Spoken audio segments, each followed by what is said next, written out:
J'ai voulu raconter l'histoire d'une disparition, l'histoire de la disparition d'une mère qui a été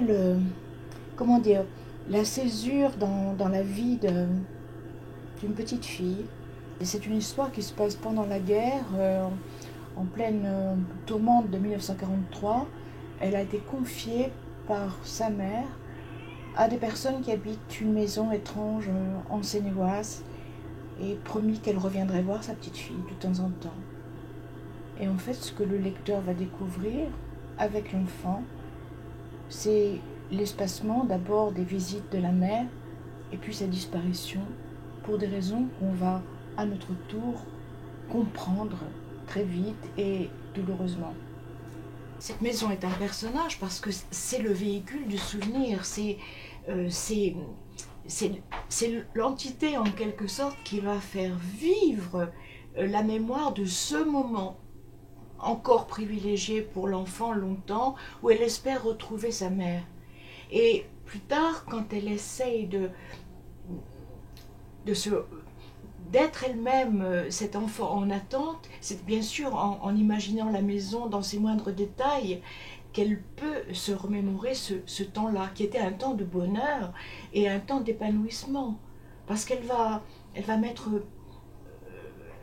du temps à découvrir une vérité abominable. La vérité abominable, ça sera l'objet de la deuxième partie, mais pendant toute la première partie, ce qui fait ce qu'elle appelle l'objet du jeu, c'est-à-dire un retour en arrière minutieux de tous ces jours passés dans l'attente et dans le bonheur, il faut bien dire le bonheur, de cette existence dans une maison extraordinaire, entourée d'un très grand jardin, au milieu de personnages qui sont eux aussi des êtres mythiques, incroyables, et qui vont faire découvrir à cette toute petite enfant qui a 5 ans le bonheur d'exister.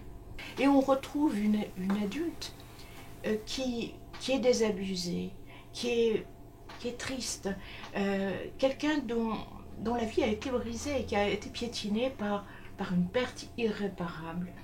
Et c'est ce choc que je raconte en essayant de montrer que le souvenir est quelque chose d'extraordinaire qui, malgré tout, passe au-dessus de la mort, au-dessus de l'horreur, au-dessus de toutes les choses négatives de la vie. Si cette petite fille avait été écrivain, peut-être qu'elle aurait été à même de raconter cette histoire.